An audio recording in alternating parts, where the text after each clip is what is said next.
Declaro aberta a 43ª reunião ordinária da Comissão Parlamentar de Inquérito para investigar as causas, consequências e responsáveis pela crise do sistema de tráfego aéreo brasileiro, desencadeada após o acidente aéreo ocorrido no dia 29 de setembro de 2006, envolvendo um Boeing 737-800 da Gol, voo 1907, e um jato Legacy da American XLR, com mais de uma centena de vítimas.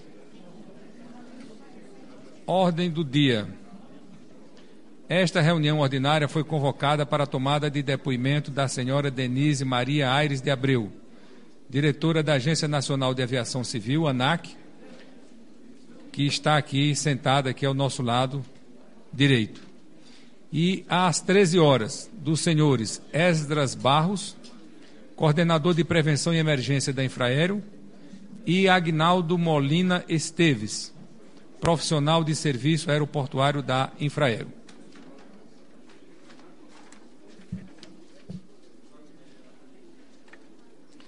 Os procedimentos que serão adotados serão os mesmos da rotina regimental e, para atender às formalidades legais, foi firmado pela depoente termo de compromisso, que integra o formulário de qualificação de cujo teor faço a leitura.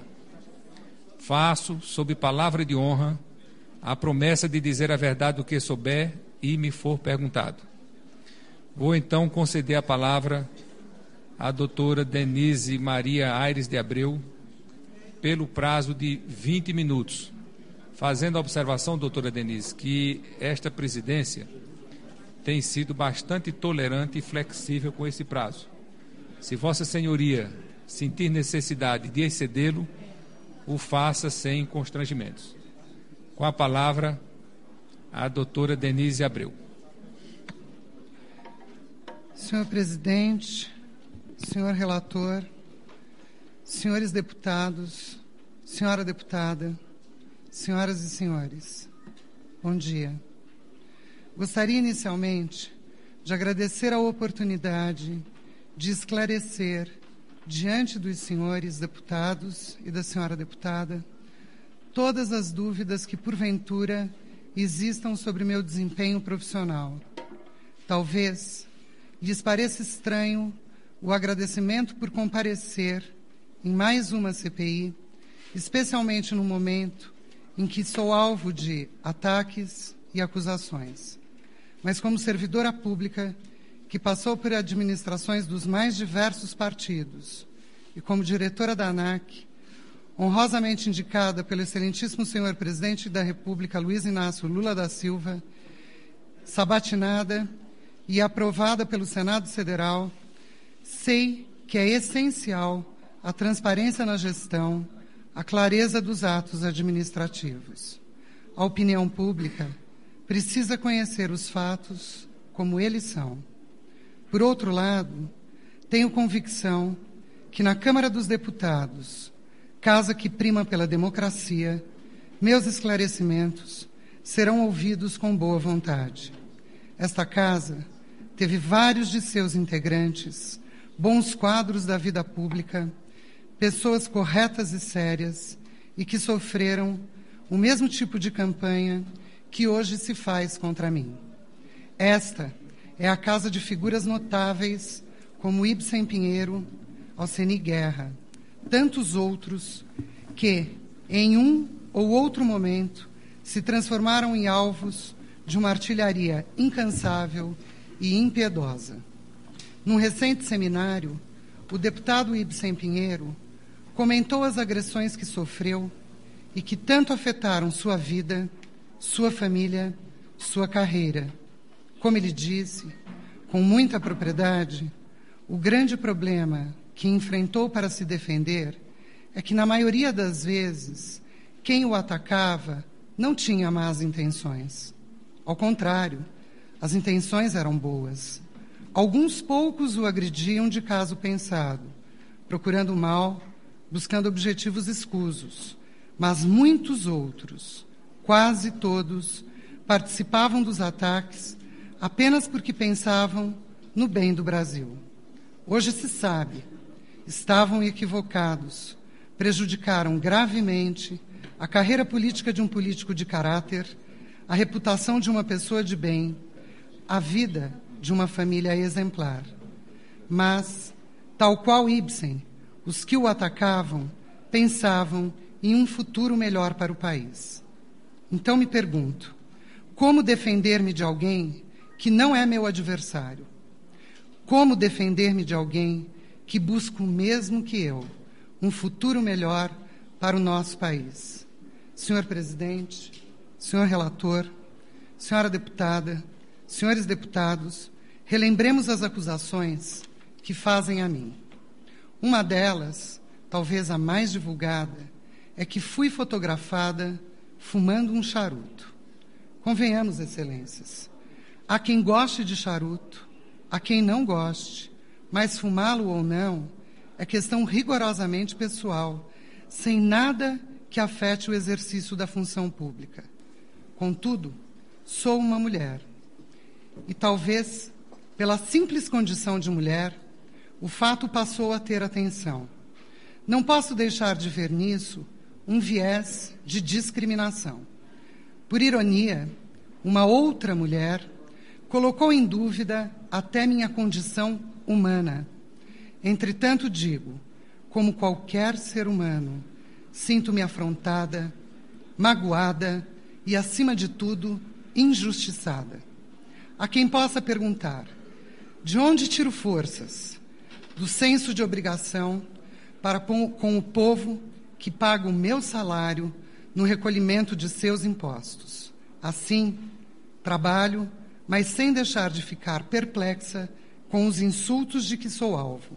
Não vim aqui para mentir, o que acima de tudo seria contra as minhas convicções.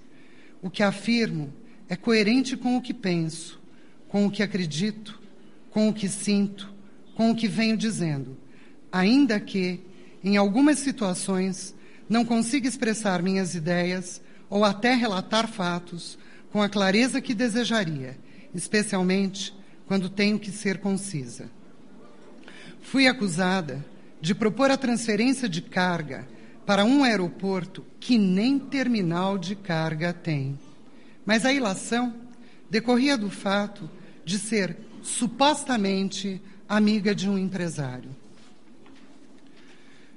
Deputados, deputada, aos 45 anos de idade, e tendo enfrentado a pior batalha, que é a da sobrevivência após uma cirurgia de câncer, sei muito bem a definição de amizade. Não tenho muitos amigos, porém, todos os amigos que tenho são leais, solidários e justos. Amigos que me conhecem suficientemente bem para saber que os valores morais que sempre nortearam minhas ações em todos os campos da minha vida são sólidos. Se estou aqui com dignidade, foi porque passar por esta doença, também com dignidade, é o maior ensinamento que a vida pode nos dar e que posso deixar como legado. Dignamente, eu não contra-ataquei aquele que me ofendeu.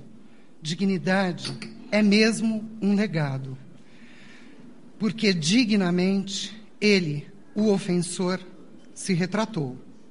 Fui chamada de terrível, talvez o seja. Aprendi com grandes administradores públicos, como o saudoso governador Mário Covas. Aprendi a delegar e aprendi a cobrar resultados.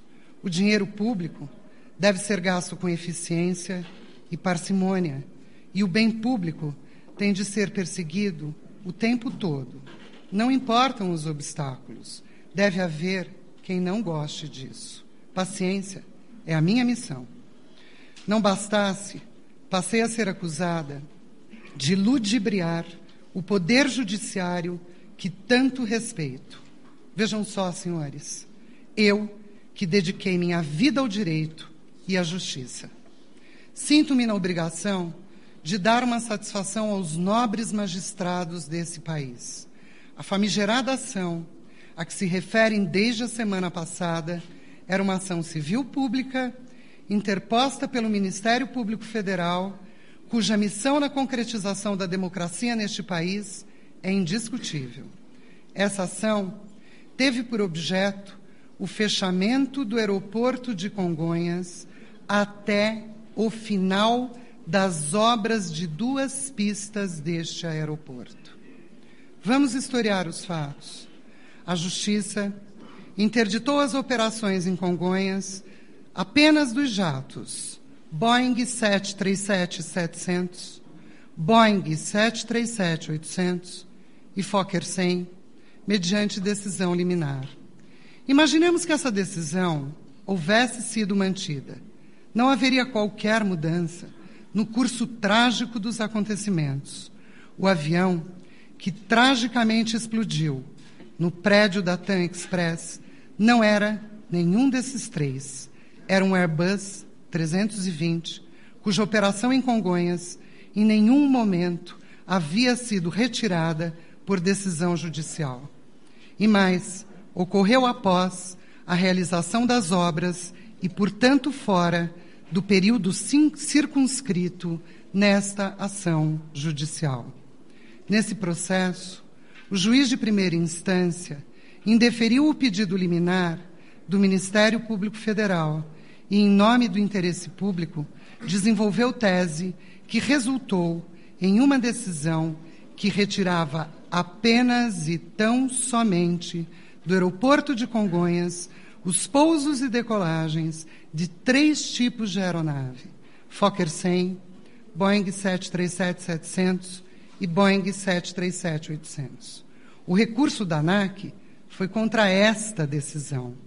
Este recurso, ao ser distribuído à desembargadora Cecília Marcondes, foi por ela cautelosamente examinado e ensejou de sua parte a determinação também da interdição do Aeroporto Internacional de Congonhas apenas para impedir que nele pousassem o Boeing 737-800, 737-700 e o Fokker 100, de forma que não haja o uso dos 388 metros finais da pista, independentemente de condições climáticas. E também, nesta mesma decisão, determinou que a agência novamente viesse juntar apenas tabelas de distância de pouso. Em 48 horas, a Procuradoria da ANAC, que nos termos da lei tem competência para representar judicialmente a autarquia, apresentou a petição e nela demonstrava também apenas a margem de segurança necessária para estes 3 equipamentos. Relembre-se, Boeing 737-700, Boeing 737-800 e Fokker 100. Requereu ainda a cassação da liminar. Em relação aos demais equipamentos, entre os quais o Airbus 320, o Poder Judiciário não estava, nesta ação, nem ao menos cogitando que não pudessem operar em Congonhas. Neste momento, o que se está discutindo é se a ISRBH 121.189 era uma norma vigente ou um documento produzido pela ANAC, ora para ludibriar a justiça, ora para beneficiar as empresas aéreas.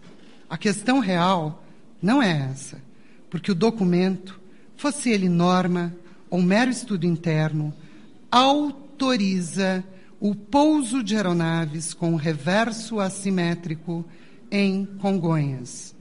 Ao longo deste depoimento, terei a oportunidade, e faço questão, de, respondendo a vossas excelências, explicar sistematicamente e de forma a mais clara possível esta afirmação quanto o teor desta IS.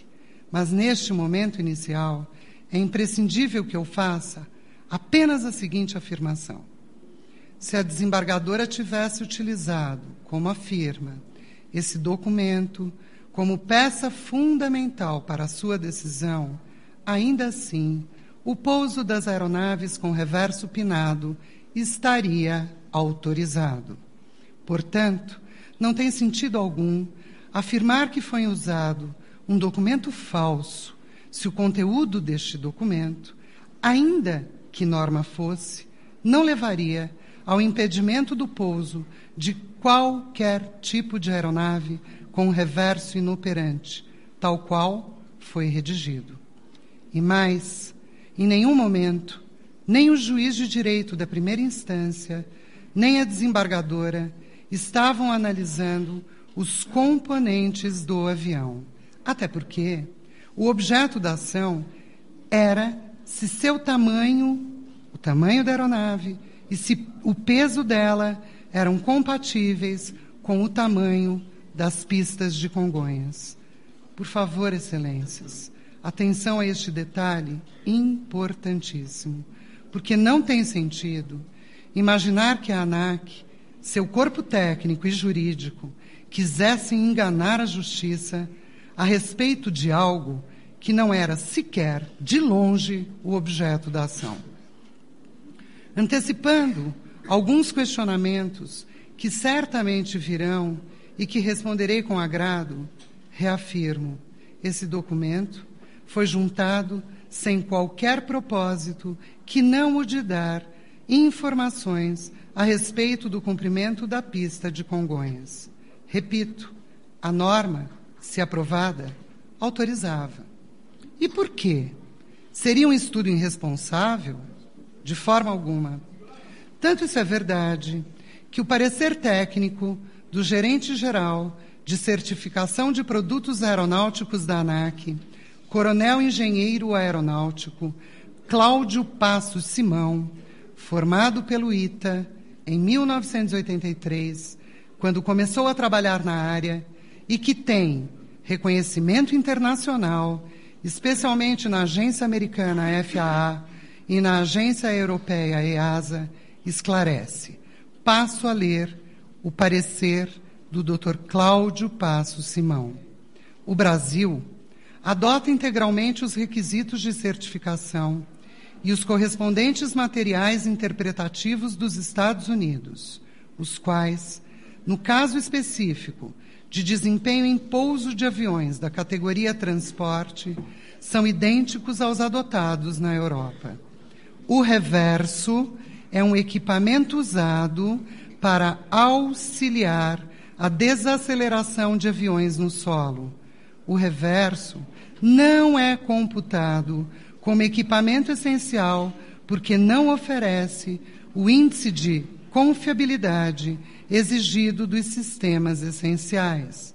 Por este motivo, os testes de certificação executados para se estabelecerem as curvas de desempenho e as limitações da aeronave em pouso não contemplam o uso de reverso. Cumpre ressaltar ainda que os requisitos de operação exigem que sejam acrescidos fatores de segurança aos resultados obtidos nos ensaios em voo na determinação da distância de pouso.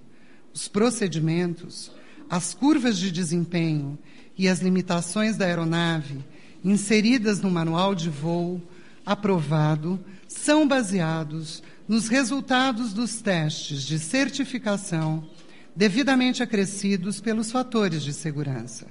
Por não ser equipamento essencial, a lista mestra de equipamentos mínimos, denominada MEL, permite a operação de aeronaves com reversos inoperantes. Fecha aspas, Cláudio Passos Simão. Finalmente, hoje, a caminho desta casa para depor nesta CPI, conversei com um de meus filhos que me perguntou, indignado, como me sentia diante de tanta injustiça. Disse-lhe que me sentia bem. Diante de sua incredulidade, lembrei uma citação clássica. Seria muito pior, meu filho, se não fosse injustiça. Esse diálogo, doloroso para uma mãe e um filho, me fez sentir a realidade de uma citação de domínio público, uma sabedoria popular. Destruir a honra e a reputação de uma pessoa é como esvaziar um saco de penas ao vento. Refazer a honra e a reputação desta mesma pessoa é tarefa tão árdua quanto tentar recolher estas penas.